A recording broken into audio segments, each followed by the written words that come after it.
Hey everyone, and welcome back to the channel. So today, let's take a look at the all-new 6th generation 2026 Toyota Rav4. This is a plug-in hybrid. It's the Woodland trim level. Huge shout out to Toyota for bringing us out to this event to take a look at the latest Rav4. This model here is finished off in Everest, and with the plug-in hybrid, this is powered by the 2.5 liter 4-cylinder with that hybrid system. It's paired to the electronic CVT. Pumps out 324 horsepower combined between the engine and that hybrid system, 172 pound-feet of torque just from the engine alone. It's all-wheel drive, weighs in around 4,400 pounds. It also has a fuel capacity of 14.5 gallons, and you'll expect to see 42 miles per gallon in the city and 35 out on the highway. Now, with the plug-in hybrid, you can expect to see around 49 miles on just the EV system alone. It also has a wheelbase of 105.9 inches.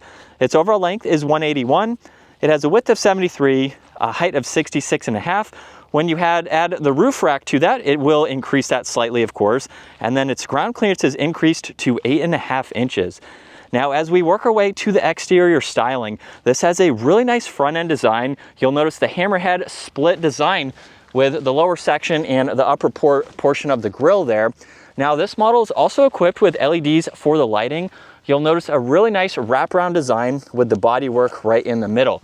There's also rigid LED fog lights in the lower section of the bumper.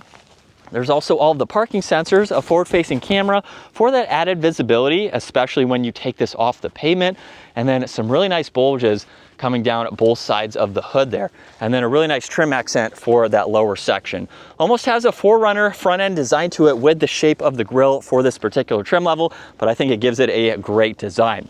Now, as we work our way to the side, this has a set of all-terrain tires along with the gray 18-inch wheels. So with these tires, it does help in giving it that little bit of extra ground clearance, so that way you can tackle some dirt like we are on right now. Now, this also has the plastic fender arches to give it a good design, along with the lower side skirt there. And then there's also a camera and a turn signal on the side mirrors, which have gloss black for that mirror cap. Now, as I mentioned earlier, this does have the roof rack with those racks installed, and it does have a sunroof up top too. And then some really nice lines and edges running down the side to give it a great look. And then working our way to the back, this also has a body colored spoiler.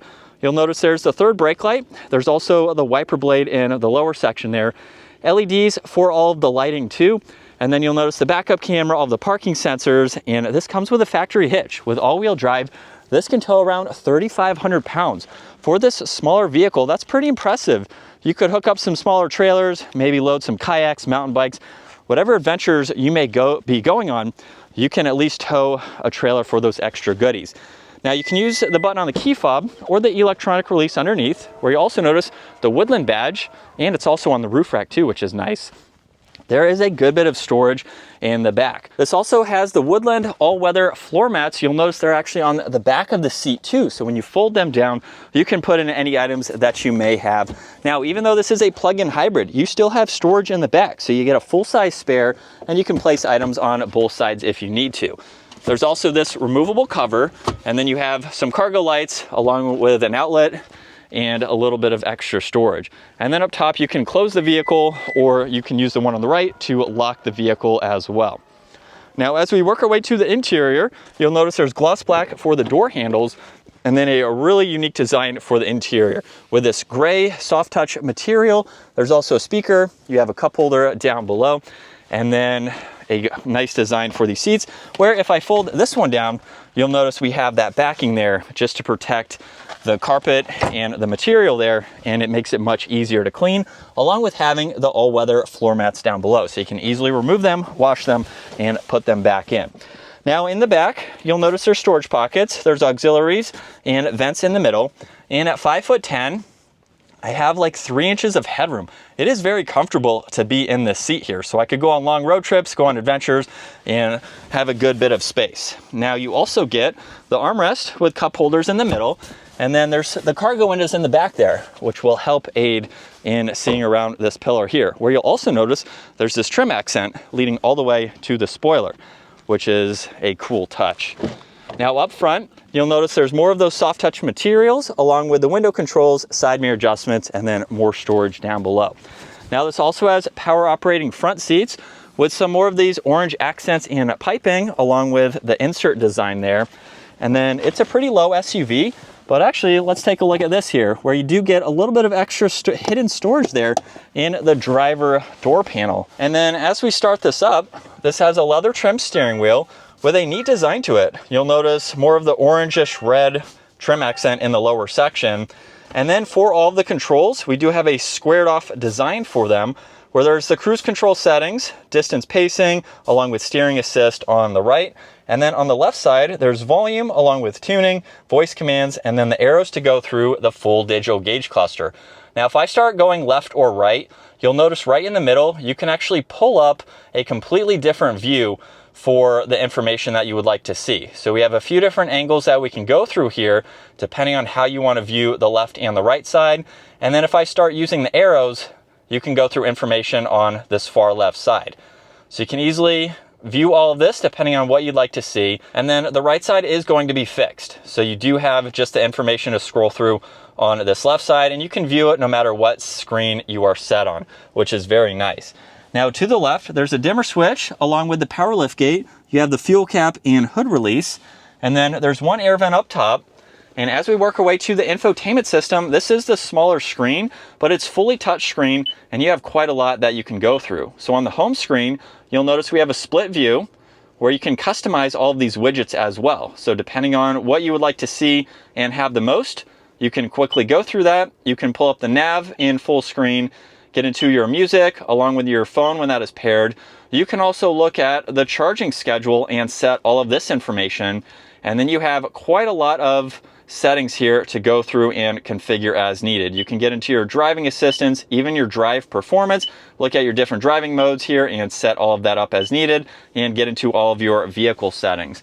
Now, still within the screen, you have your heated seats, along with the heated steering wheel. You'll notice the temperature, which is a physical button. So you use that down below, which is nice. Toyota has kept that in a separated area. You do have fan speed in the screen here, so you can monitor that. Volume knob is in the middle. There's also defrosters too. Now with this system as well, this also has some new technology for the voice commands. So you can go through this. You also have some shortcuts here, but the voice commands are going to be much quicker. So when you push on that, you can say something like, "Hey Toyota, can you turn down the fan speed?" Turning the fan all the way down.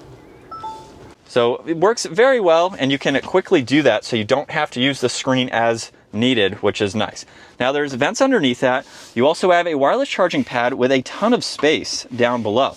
You'll notice there's even more storage underneath that where you can place some items. And then on both sides, you have different controls to go through. So you can get back into the driving modes and quickly go through these. It will also change on the gauge cluster too, depending on the mode that you are in. Now underneath that, there's also an auto and an EV mode. And then you'll notice on the left side, you can put this into the different modes there. And depending on the battery charge, of course, from plugging it in or the vehicle charging it itself, you can run on just the EV mode. Now on the right side, you have a trail and a snow mode. So you can go through those two there. And then there's also a normal mode underneath that. Now there's also some auxiliaries. You have a downhill assist, traction control, and then the view button for the camera system. So as you can tell right now, we have a top-down view with underneath it, and you can swipe around to get a clear view as to what's around us. Especially not being on the pavement, we can look for any rocks or anything that may be around us. Now we can easily put this into reverse where you have the backup camera. When you put it into drive, now you have the forward-facing camera, and you can also pull that up in automatic. So at slower speeds, this is the angle that will pop up. Now you can also shift using the shifter. And then behind that, there's the e-brake auto hold. You have two cup holders with this divider that you can remove, and with the center armrest. Not only can you open it up two different ways, but you do have to have two hands in order to push both of them in at the same time.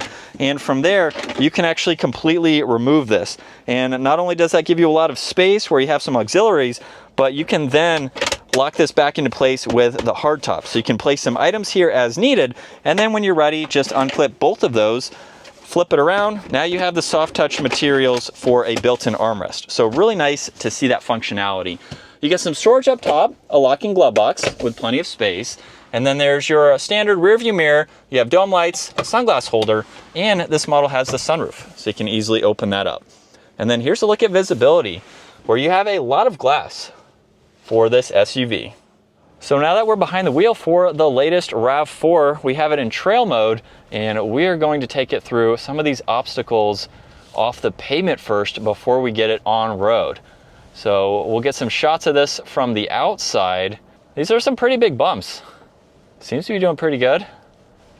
We have the most ground clearance with this model too, so if you want to go on adventures like this, we may be hitting slightly, but nothing to really be concerned about. So we're still in trail mode. We're doing a little bit higher speed where this is riding pretty good. But with trail mode, you were saying, how's the power get split between normal on-road driving? Standard mode, you'll drive in 80% distribution to the front, 20 to the rear. Trail mode can have the capability to flip that and go all the way 80% to the rear, 20 to the front. That's pretty cool. So you can really modulate the power to get you through some of these trails without really spinning too much. We can turn on our camera system now. So even though I have a spotter up front, I can see the left and the right tire, which is awesome to be able to view some of these rocks here.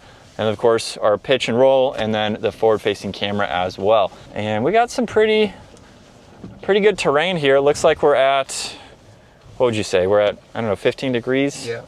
Uphill, a little bit of a roll.